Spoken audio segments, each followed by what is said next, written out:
So I'm going to segue into sort of the elephant in the room, perhaps, and I'm thinking I'm spending more and more time. We have Epic. I'm using MyChart. I think just before this presentation, I was clearing off about 7 MyCharts, all directed toward me. I can parse some of them out. But I got a query just yesterday on Facebook from someone asking me a medical question.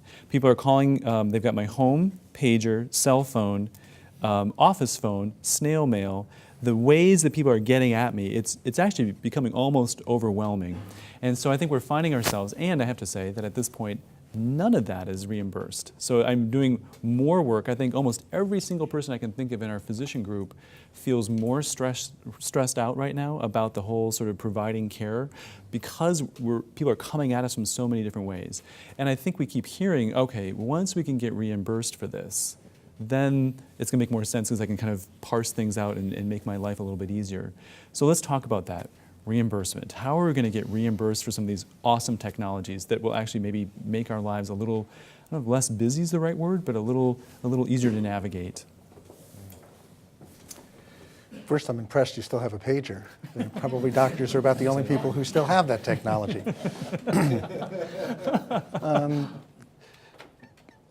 Reimbursement becomes interesting because it's not what, from your point of view, it's not what you have to charge or get reimbursed for an encounter. It's what your salary looks like for doing the activity and the work that you do. Right now, if you're a primary care doc in an office next door, I'm willing to bet you keep somewhere between, I don't know, 35 and 25% of what you bill, and the rest goes to your overhead. Go back to your MyChart experience. What was your overhead for those 7 visits? Probably trivial. Right. If I had to compare it, that overhead cost structure might be 20% of the cost structure for your overhead for a face-to-face clinic. So if you're trying to do virtual care inside of a face-to-face clinic, you're adding expense and cost without any reimbursement. If your practice was, I'm the MyCharts guy, I'm the after-hours guy, I'm the IM guy, I'm the chat guy, your overhead now drops dramatically. The cost of production of those visits might be such that if you charge the person for the MyChart experience $10, and what, you could do, I don't know, 60 of them in an hour? Oh my God, you just made $600 an hour, 150% of what you're making face-to-face, and your overhead was only 1/3. I just tripled your salary. So that would be obscene. Maybe you charge $3 for the Epic encounter. Now why would you want to get some third-party reimbursement for that? Patients want to send you an encounter. They want to get an answer in 2 hours. You're the MyCharts. You have no other job. That's your job. I'll give you an SLA, a service level agreement, that gives you a response in 1 hour. You want $1? I'll give it to you within a day. We're used to that. We do that with every other service that we encounter. We pay more for premium, and we pay less, okay? We don't think of that in healthcare. To give you an example, if you did a consult in the hospital and you busted your butt and went in after hours and did the consult that night versus showed up the next morning, there's probably some utility in you doing it that night. Help the patient, the process move forward, versus doing it the next morning, which was easier for you on rounds. Did you get paid any different? You got paid the same. So there's a fundamental problem with not valuing time in this equation and not thinking about cutting out most of your overhead. I can probably look at you and say one of the ways that remote care will work is I'm going to have a remote care practice. My overhead is going to be trivial, so I can actually charge people less than your copay. I can disintermediate government. I don't care what ACA does. I don't care what the CPT code is. I don't care what the ICD code. It's it's concierge telemedicine at a price under $10 that's affordable. And I'm already seeing those type of practices spring up greenfield in multiple places. If you showed up at the American Telemed Association, you'll see things like Teladoc. You'll see literally 50, 60 examples, and I'll bet next year I'll see 200. They're going to disrupt from below with convenient, low-cost care. And I think that to that point, we're going to see a continuation of that consumer-centric model where the consumers will start to look at available physician and care resources and start to make more decisions about their care.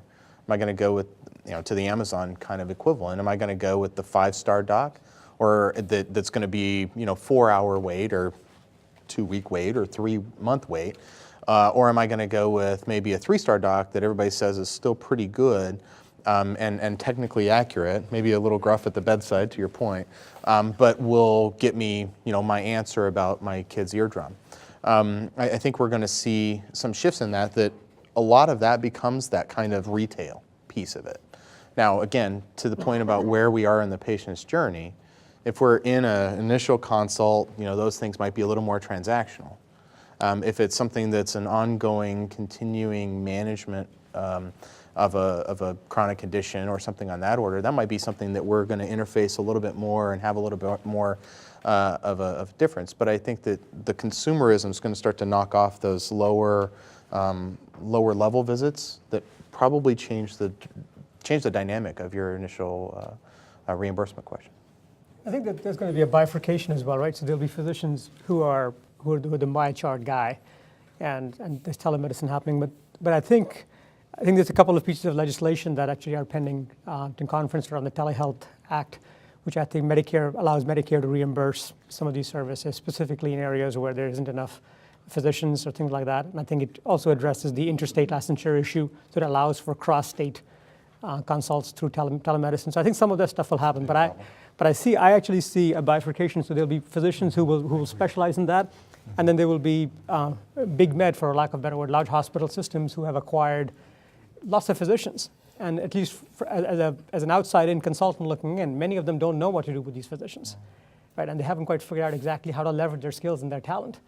And I think doing some putting together infrastructure in their community where these hospital systems are based, to allowing for some more telehealth, some more of care anywhere, will allow them to actually use these physicians more effectively. So right now we have a system. It's not perfect, but it is ours. And I do think we're going to see change, and I think that the change is going to happen over time. And it's not going to be one big magic pill. So for example, we have state regulations about telehealth, and every state's different. So you have to work within that.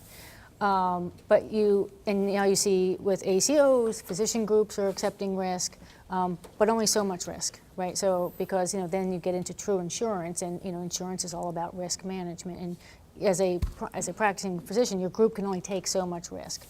But I think, to me, one of the big changes that I think as a country we will see movement is the Medicare Stars ratings. And so Medicare, as you know, has the new star ratings, and it's both on process measures and outcome measures, and it's significant dollars. And so people who will either win or lose from those better or worse stars ratings will then start to use the levers they have in the whole chain. And it will allow insurers who say they get their payments in Medicare Advantage from Medicare, and then I pay the physicians. We must all coordinate now. So I have all this data, so if we all get a 3.5 stars or 4 stars, I have to look at my data and say, how did that happen? And it turns out that, isn't that interesting, it's your practice that was either really good, so that's great, and I learn from you and say, how did that happen? So I can look at the 2-star practices and say, what do we have to teach them that you already know? And how do we compensate you? So if I'm getting paid more, then you should get paid more. And you are seeing that in pay-for-performance programs and other sort of risk-sharing agreement. It's not, I think back in the 90s we learned when we tried to just dump all the risk on physician groups in hospitals, what happened? It didn't work. What's changed now, first of all, is our data and information. We're a lot better. Number 2 is that we understand as physicians that I may not be the right person to do everything. And so who should be doing what and why and when and where? And it might be that if I'm that MyChart doctor and I want to do that because I have 3 kids and I want to work at night and answer, I'll work for $60,000 a year because I want that convenient. So I think the roles are going to change, but ultimately it'll be driven by a focus, and we're doing it in our company, looking at, we want to start paying for outcomes. And I think as you assume risk, here's the other thing. We completed a survey via Harris at the end of 2013 of primary care physicians in the US, UK, Australia, France, and Germany, and asked a simple question. do you think that there's a variation in care among the physicians you work with? Both primary care and specialties. And overwhelmingly, the answer was yes. Yes. And did they know? Yes. Now, so I know as a payer, I have the data. I can see huge variations of care, people that do things better and people who do things worse. And the physicians know. There's one group of people who really don't know that yet, and that's the patients. Because if you ask the patients in those same countries, in the same areas where we polled the doctors, do you have any variation of care among your physicians? The answer was no. So I think the transparency will change in the next 6, I know we're not stuck on 6 years, but it's a nice time frame that we have to be able to say, do you want to go to a 3-star doctor? You might want to go if it's 2 a.m. and then they're the only one open, And again, you may make that decision differently on whether it's your child, yourself, your husband. He's going to the 2-star now. Or you might, convenience, so you might have different reasons, so I'm not, but I think, and if you don't have that information, you can't make that decision.